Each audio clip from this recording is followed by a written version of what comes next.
ओम शांति। आज मीठे श्री बाबा ब्रह्मा के तन द्वारा कहते हैं, मीठे मीठे बच्चे। बाबा कहते हैं, हिम्मत का एक कदम, मदद के 1000 कदम मेरे। हिम्मत का कौन सा कदम उठाना है? हमें बाबा जो हमें कहते हैं ना, हमें वो मन से संकल्प करना, मतलब मन चाहे, मन इच्छा करे। कई बार मन में करने की बात इच्छा तो होती है, लेकिन और संकल्प भी आते हैं कि पता नहीं हम कर सकेंगे या नहीं कर सकेंगे, फिर ऐसा होगा या नहीं। पापा कहते हैं आप वो संकल्प करो, होगा नहीं होगा, क्या विघ्न आएंगी, क्या बातें होंगी, वो मैं देखूंगी। आप पक्का संकल्प करो, फिर 1000 बार मदद मिली। समझो एक बार हम संकल्प, हम रोज अगर सुबह को सोचें, बाबा तो पक्का निश्चय करे, बाबा को पक्का प्रॉमिस करे, बाबा मैं सदा खुश रहूंगी। तो बाबा सारे दिन में ना खुश वाली बात 1000 बार तो नहीं आएंगी ना, लेकिन बाबा का प्रॉमिस है 1000 बार मैं आपकी मदद के लिए हाजिर हूँ, आपकी खुशी नहीं जाएगी। सिर्फ हमारा पक्का प्रॉमिस, मन कहे कि बाबा मुझे ऐसा खुश रहना है। ऐसे हमें और जो भी हमें धारणा करनी होती है ना, बाबा हमें कहते हैं, जैसे बाबा कभी हमें कहते हैं कि आपको अवगुण नहीं देखना है, आपको उल्टा सीधा नहीं सोचना है, आपको कोई भी परिस्थिति आ जाए दुखी नहीं होना है। तो हमें मन से संकल्प करना चाहिए, हाँ बाबा कोई भी बात आएगी ना, मैं दुखी नहीं होंगी, मैं सदा सुख स्वरूप आत्मा हूँ, मैं सदा खुशियों में रहने वाली आत्मा। फिर देखना आपका ये पक्का प्रॉमिस बाबा से, तो बाबा की मदद मिलती है। जैसे बच्चा होता है ना, कहते हैं ना, हाँ मैं इस पर फर्स्ट रैंक लेके दिखाऊंगा, तो क्या होता है, माँ बाप की ब्लेसिंग होती है ना। सिर्फ उसके कहने से कुछ नहीं होता है, पीछे वो दृढ़ संकल्प करता है, तो मदद कितनी मिलती है उसको आशीर्वाद दुआएं कितनी मिलती। तो यहाँ तो हम परमात्मा बाप से प्रॉमिस करेंगे, परमात्मा बाप को बोलेंगे, बाबा मैं सदा खुश रहूंगी, मैं सदा खुश रहने वाली आत्मा। और सबसे बड़ी, अगर आप एक बात का अनुभव को हो जाएगा ना, निश्चय हो जाएगा, इस सृष्टि पर अभी किसका पाठ चल रहा है, मुझे किसकी पहचान मिली है। देखो लोग भगवान को कितना ढूंढ रहे हैं, लोग भगवान से प्राप्ति करने के लिए कितना व्रत जप तप तीर्थ करते हैं, और यहाँ हमें बैठे बैठे परमात्मा का यथार्थ परिचय मिल गया। हम बैठे बैठे परमात्मा की अनुभूति यहाँ कर सकते हैं, उनसे मिलन यहाँ मना सकते हैं, लेकिन वैल्यू नहीं है। या तो हमें अभी तक समझ में नहीं आया, या हमें निश्चय नहीं हुआ है, या हम उस चीज को यूज नहीं कर रहे हैं, या हमें ऐसे लग रहा है कि भगवान इतनी आसानी से कैसे मिल जाएगा। लेकिन हमें अगर अनुभव हो रहा है, अगर मैं खुद को आत्मा समझ रही हूँ, निराकार रूप से परमात्मा को याद करने से मुझे आत्मा को अनुभव हो रहा है, तो अनुभव को तो हमें पकड़ के रखना है ना। इस अनुभव को हम जितना बढ़ाते रहेंगे ना, उतना मुझे आत्मा को निश्चय होता जाएगा और मेरे मन में खुशी बढ़ती जाएगी। तो जिस भगवान से मिलने के लिए लोग इतना जप तप तीर्थ करते हैं ना, वो मुझे घर बैठे मिल गए, और मैं घर बैठे ही उनको निराकार रूप में याद करके, मैं घर पे बैठे बैठे मन रूपी विमान में बैठकर, हम यहाँ बैठे बैठे परम धाम में जा सकते हैं, बाबा के पास। ये है परम धाम में मन और बुद्धि से जाना, ये है सच्चा तीर्थ करना। लोग तीर्थ करने जाते हैं ना, कितना पैदल जाते हैं, कितना तप करके जाते हैं, लेकिन बाबा कहते हैं सच्चा तीर्थ है ना, वो है परम धाम, जहाँ मैं रहता हूँ, जहाँ तुम आत्माएं भी रहती थी, लेकिन तुम अभी नीचे आ गई। तो जब भी आपको तीर्थ करने का मन हो ना, तो बस अपने को आत्मा समझना, मन से संकल्प करना, अब मैं बाबा के पास जा रही हूँ परम धाम, बुद्धि में तो रास्ता है ही से, आप मेरे पास पहुंच जाना ऊपर। तो परमात्मा से हम निराकार रूप में मिलन मना के प्राप्ति करके आ जाएंगे। भक्ति में भी लोग इतना दूर जाते हैं, सेकंड का ही तो दर्शन होता है ना, या सेकंड का, वो तो सिर्फ मूर्ति का दर्शन होगा। या तो हम बैठे बैठे सेकंड में बाबा के पास जाके प्राप्ति करके आ जा सकते हैं। और कितनी बार अब सारा दिन तीर्थ स्थान पे बैठकर अनुभव कर सकते हो कि परमात्मा मुझे यहाँ पे इस सृष्टि पर बैठे बैठे मुझे किरणें दे रहे हैं और मैं कार्य कर रही हूँ। सारा दिन आपकी यात्रा में हो आप, कितनी खुशी की बात है। अगर जिन लोगों को भगवान से प्राप्ति करनी होती है और उनको ये परिचय मिल जाता है ना, और उनको निश्चय हो जाए ना, तो वो एक सेकंड भी खुशी के बिना नहीं रहेंगी कि ओहो भगवान सृष्टि पर आ गए और मुझे पहचान मिल गई और मैंने उनको पहचान लिया। तो ये भी शुद्ध अहंकार होना चाहिए ना, अशुद्ध अहंकार नहीं है, हमें शुद्ध अहंकार होना चाहिए कि हम आत्माओं की बुद्धि कितनी अच्छी है। हम भले ही द्वापर युग से हम विकारों के वश होकर हमने बुरे कर्म किए, लोगों की बुद्धि मलेश हो गई। बाबा कहते जितना लोग काम विकार में जाते हैं ना, बुद्धि उतनी छिछी होती जाती है, गंदी होती जाती है। इसीलिए तो लोग तो सोचते हैं कि रात भर गंद किया है, सुबह स्नान करके मंदिर चले जाएंगे। लेकिन आपकी मन बुद्धि तो, मन में बुरे विचार, बुद्धि तो विकार के कारण गंदी हो गई है ना। वो विकारी बातें तो हैं आपके मन बुद्धि में, वो कैसे निकलेंगे? उससे शुद्ध होना है। अब भगवान से मिलन मनाना है तो हमें अपनी मन बुद्धि को स्वच्छ करना है। नहीं है लेकिन अब हमने पहचान लिया, अब तरीका हमें समझ में आ गया। जितना हम अपने को आत्मा समझ के बाबा को याद करेंगे ना, हमारा मन स्वच्छ होता जाएगा, बुद्धि क्लीन एंड क्लियर होती जाएगी। यही साफ मन साफ बुद्धि से ही परमात्मा से हम मिलन मना सकते हैं, परमात्मा से हम प्राप्ति कर सकते हैं। जितना हम बाबा को याद करेंगे ना, हमारा मन बुद्धि स्वच्छ होता जाएगा और हमें परमात्मा से और प्राप्ति होती जाएगी। और हम आत्माएं दुखों की बातों से मुक्त, ना खुश होने वाली बातों से मुक्त होकर सदा खुश रहेंगे। तो बाबा कहते हैं अब आपके पास ना खुशियों का भंडारा भरपूर होना चाहिए। कैसे होगा? जब हम बार बार अच्छी अच्छी खुशियों वाली बातें सोचेंगे। सबसे बड़ी खुशी की बात तो इस समय इस सृष्टि पर यही है कि मैं आत्मा हूँ और मैं, मेरा बाप परमात्मा, मेरा बाप परमात्मा है, वो भगवान नहीं है, मेरा बाप है। और वो सृष्टि पर आ गए और मैंने उनको पहचान लिया। अगर हम ये समझ में आ गए तो सबसे बड़ी खुशी की बात है।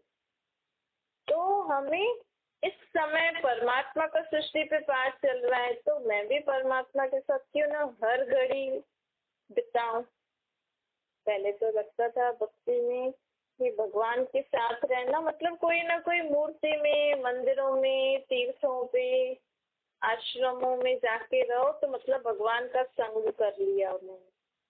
तो बाबा कहते हैं मेरा संग करने के लिए कर्म करते भी अपने को अशरीरी आत्मा समझो, मुझे निराकार रूप में याद करो, तो मैं तुम्हारे साथ वहां भी हूँ। मेरा संग करना है तो अपने देहभान को त्याग कर अपने को आत्मा समझ के मुझे याद करो, तो मैं सदा तुम्हारे साथ हूँ। चाहे आप कपड़े धो रहे हो, चाहे आप बर्तन धो रहे हो, चाहे आप खाना बना रहे हो, चाहे आप धंधा कर रहे हो, चाहे बच्चों को संभाल रहे हो, लेकिन मुझे, मेरे साथ, वो है ना कर्म योगी बनना है हमें। तो बाबा कहते देखो आप, बाबा हमें क्यों कह रहे हैं कि आप खुश रहो अब? क्योंकि देखो इस दुनिया में सबसे, आजकल सबसे ज्यादा चीज लोगों को क्या चाहिए? खुशी, शांति, सुख, यही चाहिए ना। और हमने किसको पहचान लिया? खुशियों के सागर, शांति के सागर, सुखों के सागर बाप को हमने पहचान लिया। मनुष्य आत्मा को जो सुख, शांति, प्रेम, आनंद, पवित्रता चाहिए, मुझे पता है वो आत्माओं को कैसे प्राप्त हो सकती है। तो मुझे पता है तो इसमें क्या, जो चीज पता होती है वो औरों को बतानी चाहिए तो फायदा होगा ना। अब आपके पास कोई चीज है, आपने अंदर लॉकर में बंद कर दी, आप भी यूज नहीं कर रहे हो, सिर्फ लॉकर में बंद है और आप खुश हो। मुझे पता है कि ज्ञान सागर, सुख का सागर परमात्मा कौन है, हम नाम भी क्या, लेकिन ना आप खुद यूज कर रहे हो, ना आप खुद सदा खुश रह रहे हो, ना आप खुद सदा शांति में रह रहे हो, बस पता है, लेकिन आप जीवन में खुश नहीं हो, शांत नहीं हो, सुखी नहीं हो, ना आप औरों को दे रहे हो। नहीं, कई बार लोग खुद नहीं रहते हैं, औरों को बता देते हैं, मतलब वो चीज का हम यूज नहीं कर रहे लेकिन औरों को बांट रहे हैं। तो ये भी ठीक नहीं है ना।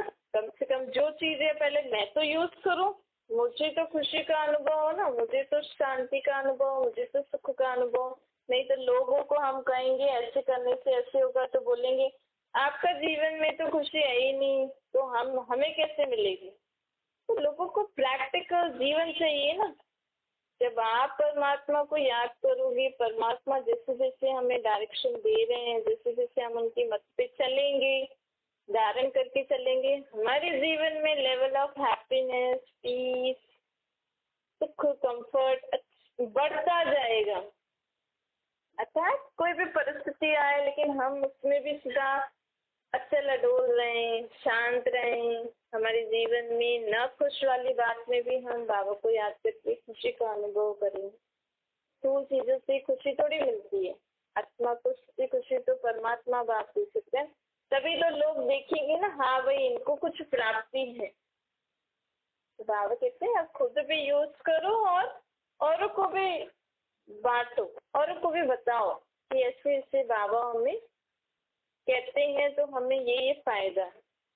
और जने अगर नहीं समझ पा रहे तो कम से कम हम सदा अपना खुशियों का, शांति का, सुख का भंडारा भरपूर रखेंगे। अर्थात मैं सदा शांत, खुश और सुखी अपने को अनुभव करूं। जब मेरे मन में सदा खुशियों की, शांति की, सुख की बातें रहेंगी, बुद्धि में सदा ऐसी बातें रहेंगी, तो मेरे संस्कार भी वैसे बनते जाएंगे। तो मैं लोगों को भी क्या दूंगी, खुशी, सुख, शांति, ये दूंगी ना। आज क्रोधी दूसरे को क्या देगा, क्रोध ही देगा, अशांति देगा, बुरे शब्द ही देगा, है ना। और जिसके मन में अच्छी सोच होती है, जो आत्मा शांत होती है, वो औरों को भी कैसे भी परिस्थिति हो, वो हलचल में ना आके औरों को भी शांति देगी, अच्छे शब्द देगी। हमें अपने शब्दों पे भी ध्यान देना चाहिए, हमारे मुख से कैसे शब्द निकलते। जैसे लोग बोलते हैं मुझे गुस्सा आ गया ना, तो ऐसे शब्द निकल रहे। वो क्यों? क्योंकि मन में हम सदा ऐसे शब्द सोचते हैं, मन में हम ऐसी बातें सोचते हैं। इसलिए बाबा कहते हैं रोज मन को है ना कोई खुशी की बात दे दो सोचने की। देखो आज अगर आपको किसी ने बोला कल हमें ये काम करना है, ठीक है, तो आप आज रात से शाम से प्लानिंग करोगे कि हाँ ये करना है। ऑटोमेटिकली लेवल ऑफ हैप्पीनेस बढ़ता जाता है। रात को नींद भी अच्छी आती है, हल्की खुशी में कि हाँ कल सुबह को उठोगे ये करेंगे। फिर कल भी सारा दिन आप रात को अपने नींद भी ज्यादा नहीं करी, लेकिन सुबह को आप फ्रेश उठे, आपने सारा काम किया खुशी खुशी से। तो ये हमें कौन चला रहा है? वो खुशी वाली बात।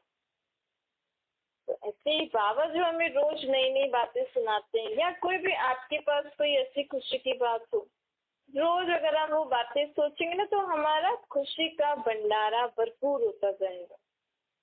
तो शायद हमारी सोच वैसी खुशी वाली होती जाएगी, बुद्धि में वही खुशी वाली बातें होंगी। तो संस्कार अर्थात हमारा बोलने का तरीका, सुनने का, देखने का, संबंध संपर्क में आने का तरीका, जो जिसे हम संस्कार कहते हैं, वो भी खुशी वाले हो जाएंगे। अर्थात आप सबको खुशियाँ बांटोगे अपनी सोच से, बोल से, कर्म से, संबंध व्यवहार से। तो लोग कहेंगे ये तो सदा ही खुश रहते हैं, चाहे कैसी भी परिस्थिति आए ना, लेकिन इनका चेहरे पे सदा मुस्कुराहट रहती है। अच्छा, सदा अच्छा चेहरा रहता है, कभी ऐसा उदास, गम सा, दर्शक सा चेहरा नहीं रहता। तो ये क्यों? क्योंकि वो आत्मा सदा वैसे सोचती है ना, ऐसे थोड़ी कि कोई भी परिस्थिति आए उस समय हम नहीं, आपको आज से, अभी से अपनी सोच में सदा खुशी वाली सोच सोचनी है। ऐसी सोच सोचनी है, समझो आपके घर में कोई परिस्थिति भी आ गई ना, बड़ी से बड़ी है, वो भी हमारे लिए बहुत छोटी होनी चाहिए। अरे कोई बात नहीं, बाबा है ना, बाबा को बता दो बस। इसके लिए भी बाबा हमें हमें बोझ नहीं उठाने के लिए कहते हैं। बाबा ये भी नहीं कह रहे कि आप ही सोचो कौन सा तरीका, नहीं, बाबा कहते बस मुझे दे दो। बस एक मुझे देना ही तो है, सिर्फ एक बाबा शब्द ही तो कहना है, बाबा ये बात हो गई। इसमें भी हम ऐसे क्यों हो रहे? क्योंकि देह अभिमान। नहीं, मैं माँ हूँ ना, मैं बाप हूँ, मैं बड़ा हूँ, तो मुझे ही देखना पड़ेगा। नहीं, जैसे ही हम अपने को आत्मा समझते हैं ना, तो ऑटोमेटिकली परमात्मा तो बड़ा है, तो बड़ा बाप याद आ जाएगा और मैं छोटे बन जाऊंगी ना। तो छोटे बच्चे से तो वैसे ही बारी चीज संभलती नहीं। बाबा ऐसी बात होगी, आप ये ले लो, तो बात नहीं, बाबा है ना। आप ये नहीं सोचो कि कैसे बाबा तो ऐसे हैं, कैसे कैसे करेंगे, नहीं, बाबा को दे दो। बाबा को जिससे जो कराना होगा ना, वो आप ही कराएंगे। तो बाबा कहते हैं इसीलिए सदा अपने को आत्मा समझोगे तो छोटा समझोगे ना, बालक बन जाओगे। हम परमात्मा के बालक भी हैं, तो हम परमात्मा के मालिक भी हैं, परमात्मा के सर्व गुण शक्तियों और ज्ञान के मालिक भी हैं। बाबा कहते हैं बालक तो मालिकपन यूज करो। कोई भी बात होती है ना, तो बालक बन जाओ, बाबा को दे दो। फिर कोई भी शक्ति को, गुणों को, ज्ञान को यूज करना हो तो अधिकार से करो। शांति की शक्ति, शांत रहना है, किसी समय पे शांति चाहिए, तो मैं परमात्मा का शांत स्वरूप आत्मा हूँ, सदा खुश रहने वाली आत्मा, शक्तिशाली आत्मा। तो वो जैसे तो मालिक ऑर्डर कर रहा है कि शांति का गुण, खुशी का गुण, शक्ति सारी हाजिर हो जाए।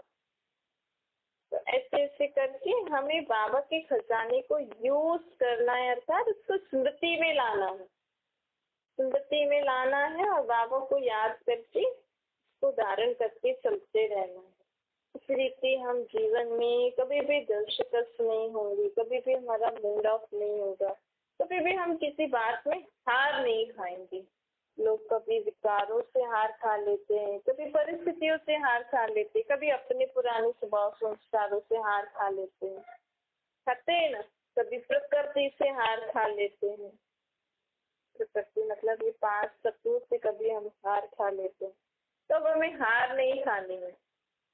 वो कैसे होगा? जब हम सदा बाप के संग में रहेंगे, सदा बाबा को सब कुछ बता के बाबा को अपना साथी बना के चलेंगे। बाबा कहते हैं आने वाले समय में ऐसी परिस्थिति अभी हमें दिखती है ना। अभी देखो, लोग खुशियों का एक दिन मनाते हैं, हर आजकल कोई ना कोई डे मना रहे, कभी फलाना डे, कभी फलाना डे, कभी फलाना डे, इतने सारे त्योहार मनाते हैं ताकि लोग किसी न किसी रीति से खुशी में आए, किसी न किसी रीति से गेट टुगेदर करें, मिलें, कुछ नया करें। आप जिस व्यक्ति से बात कर रहे हैं उन्होंने आपके कॉल को। तो बाबा कहते हैं अभी देखो, लोग खुशी चाहते हैं तो क्या क्या करते रहते हैं ना। आने वाले समय में ऐसे होगा कि आपको औरों को खुशी देनी पड़ेगी। वो कब दे सकेंगे? क्योंकि हमने परमात्मा को पहचाना है ना।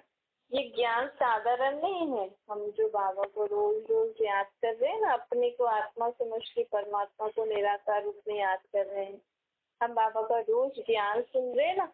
आने वाले समय में आपके पास लोग आएंगे, क्योंकि जब धीरे धीरे सबको पहचान होती जाएगी, दुख जास्ती होता जाएगा, फिर कोई भी मनुष्य आत्मा को कहाँ से भी सुख नहीं मिलेगा, खुशी नहीं मिलेगा। लेकिन आप अगर अभी बाबा को याद करके अपनी आत्मा को खुशियों से, ज्ञान से, शक्तियों से भरपूर कर लोगे ना, तो आने वाले समय लोग आपके पास आएंगे, क्योंकि आप भरपूर आत्मा हो जाओगे। क्योंकि बाबा कहते हैं देखो, लोगों के पास खाना भी हो, पैसा भी हो, धन संपत्ति भी हो, लेकिन लोग आजकल किसकी प्यासी है? सुख, शांति, खुशियों की। आपके पास तो कुछ नहीं है, लेकिन आपने परमात्मा को याद करके अपनी आत्मा को खुशियों से भरपूर कर दिया। मतलब आपके पास इतनी सारी खुशियों की बातें हैं, हर प्रॉब्लम का कोई सोल्यूशन है। जिस सोल्यूशन को आप अपना के खुश रह सकते हैं। तो स्टॉक हमारे पास जमा अगर हम अभी कर लेंगे, तभी आने वाले समय पे जो भी परिस्थितियां आएंगी और लोग आपको ऐसे बोलेंगे तो आपके सामने वो छोटी बात लगेगी। आज आपके जीवन में पास्ट में कोई परिस्थिति होके गुजर गई और आप उससे बाहर निकल के आ गए, तो आप अनुभवी बन गए ना। अभी वही बात अगर किसी के सामने आएगी तो आपके लिए क्या लगेगी, छोटी सी, और आप उनको सोल्यूशन दे सकोगे कि ऐसे ऐसे करना तो आप इस बात से निकल जाओगे, ठीक हो जाओगे। तो ऐसे ही बाबा हमें कहते हैं, अभी मुझे याद करके हर बात को हम कैसे, हर बात में हम कैसे बाबा की राय पर चल के अपने आप को सदा खुश रख सकें, वो चीज हमें अभी से अनुभव में लानी है, अभी से यूज करना है। कोई भी बात आए बाबा को बताओ, फिर बाबा की मुरली में बाबा जैसे भी आपको टच कर रहे हैं, बाबा तो करते ही ना, मदद तो आप लोग को अनुभव होती ही होगी। उस मदद को यूज करके आप जीवन में सदा खुश रहो। तो आने वाले समय में हम भी औरों को, जैसे बाबा ने हमारी मदद करके हमें खुश रहना सिखाया, हम भी औरों की भी मदद कर सकेंगे।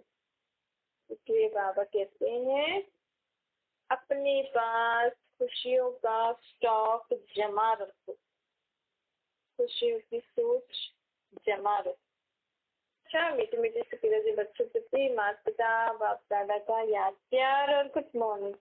रूहानी बात थी, हम सभी रूहानी बच्चों को नमस्ते। हमारी भी रूहानी माता पिता बाप दादा को याद प्यार गुड मॉर्निंग और नमस्ते। वरदान है, अपने भरपूर स्टॉक द्वारा खुशियों का खजाना बांटने वाले हीरो हीरोइन पाठधारी बनो।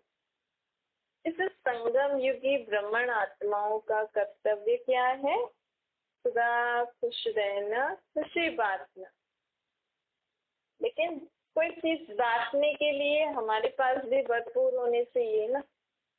तो बाबा कहते हैं, अभी जैसा नाजुक समय नजदीक आता जाएगा ना, वैसे अनेक आत्माएं आपसे थोड़े समय की खुशी की मांगनी करने के लिए आएंगी। देखो, हमें बाबा ने कितनी अच्छी बात बता दी कि अभी कलयुग के बाद सत्युग आने वाला है और हम अभी से ही प्रिपरेशन कर रहे हैं। जिन लोगों को अभी पता भी नहीं है और जो लोग अभी तक अज्ञान में कलयुग की वृद्धि में लगे हुए हैं, तो उनसे बड़े आप हो या कोई और है?